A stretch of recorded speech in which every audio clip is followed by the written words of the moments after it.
भगवत कथा रसिक महानुभावों, भक्तिमती देवियों, भगवान श्री रामभद्र किष्किंधा के निकट प्रवर्षण पर्वत पर निवास कर रहे हैं। उसके पहले आपने बाली का वध किया, गुरु को किष्किंधा का राज्य दिया, पर आपने उसके महल में, उसके निवास स्थान में प्रवेश नहीं किया। उन्होंने यही कहा कि मैं तो इस नगरी के निकट किष्किंधापुरी के पास ही प्रवर्षण पर्वत पर निवास करूंगा, और मित्र तुम जाकर के अंगद के सहित राज्य चलाओ, और इस बात को मत भूल जाना कि तुम्हें सीता जी का पता लगाना। भगवान श्री राम यह संदेश, यह संकेत, आदेश तो गुरु को देते हैं और प्रवर्षण पर्वत पर निवास करते हैं। प्रवर्षण पर्वत पर वर्षा ऋतु के दृश्य सामने आते हैं, और वो जो प्रकृति का एक आनंददायी पक्ष है वह तो है ही, पर यह हमारी परंपरा रही है कि प्रकृति के द्वारा मनुष्य को जो संकेत और संदेश मिलते हैं, अगर उस संकेत और संदेशों को व्यक्ति समझ सके तो अपने लिए और वो समाज के लिए परम कल्याणकारी सिद्ध हो। इसलिए भगवान राम ने वर्षा ऋतु का वर्णन करते हुए भी लक्ष्मण के सामने प्रकृति का सौंदर्य नहीं प्रस्तुत किया। हमारे संस्कृत साहित्य में प्रकृति का बड़ा ही सुंदर वर्णन तो महाकवि कालिदास के काव्य में है, वाल्मीकि रामायण में है, अन्य ग्रंथों में भी है, पर प्रभु ने उसको उपदेश की दिशा में मोड़ दिया। और जब वर्षा ऋतु समाप्त हो गई और शरद ऋतु का आगमन हुआ, तो भगवान श्री राम ने शरद ऋतु का जो वर्णन किया और शरद ऋतु में जो दृश्य हैं उसमें व्यक्ति के लिए क्या संकेत है, इसकी ओर प्रभु ने जो इंगित किया है वही आपके समक्ष अभी इन चौपाइयों के रूप में पढ़ा है। भगवान श्री राम ने ये जो कुछ पंक्तियां हैं, आप अगर गहराई से विचार करके देखें तो इसकी विशेषता ये है कि इसमें जीवन का कोई ऐसा पक्ष नहीं कि जिसके लिए इसमें संदेश न मिलता। और यही रामचरितमानस की और भगवान राम के चरित्र की विशेषता है। तो ऐसे अनेक व्यक्ति होते हैं जो जीवन में कोई एक विशेष गुण या विशेष श्रेष्ठता के द्वारा पूजनीय हो जाते हैं, लेकिन जैसे कोई सर्वांग चरित्र, संपूर्ण चरित्र यदि इस दृष्टि से देखे तो एकमात्र भगवान राम का ही चरित्र जो है वो जीवन के समस्त पक्षों को आलोकित करता है। सभी समान रूप से सभी व्यक्तियों के लिए वह प्रेरक है। और अगर उन प्रेरणाओं को जिसे इन पंक्तियों में प्रभु ने प्रस्तुत किया आप उस पर ध्यान दें तो आपको ये सही संकेत और संदेश मिलेंगे। कल आपके समक्ष उदित अगस्त पंथ जल सोखा, जिन लोभहि सोखई संतोषा, इसकी ओर संकेत किया गया। भगवान श्री राघवेंद्र ने जो एक सूत्र दिया वह जीवन में अत्यंत उपयोगी है। अभी अभी संभवतः हमारे उमा शंकर जी लोभ के संदर्भ में व्याख्या प्रस्तुत कर रहे थे। और मानवीय जीवन की सबसे कठिन समस्या ये है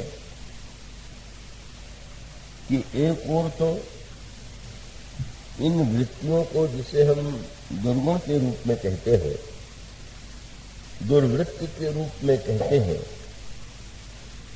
तो उसे स्वीकार करने के लिए बाध्य है।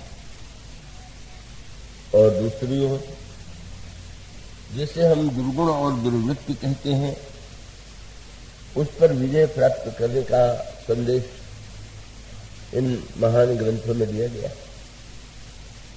क्या तात्पर्य है?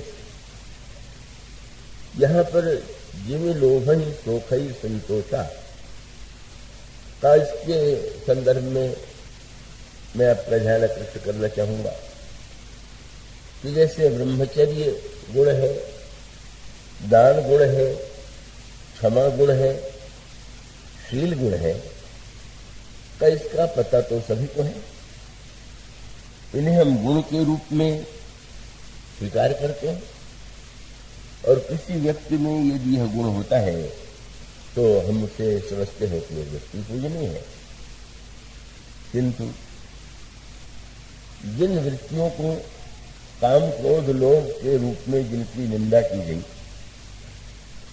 और जिनके लिए भगवान श्री राम ने लक्ष्मण जी से ये कहा कि तात तीन अति प्रबल खल, दुर्गुण तो अनेक हैं लेकिन उनमें सबसे अधिक दुष्ट और खल जो है वो है काम क्रोध और लोभ। जब भगवान काम क्रोध लोभ की निंदा करते हैं तो बड़ी जटिल समस्या है। कई जो सृष्टि का जो निर्माण होता है वह तो काम के द्वारा ही होता है। विवाह के मूल में भी काम की ही वृत्ति होती है। तो अब ऐसी स्थिति में काम को हम फल के रूप में देखें, काम को हम दुर्गुण के रूप में देखें कि उसका और भी कोई भिन्न रूप है। और यही स्थिति लोभ की है। ये जो व्यक्ति के जीवन की समस्त आवश्यकताएं हैं उन सब की पूर्ति तो अर्थ से ही होती है, धन से ही होती है।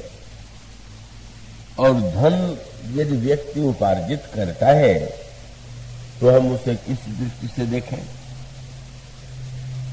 अथवा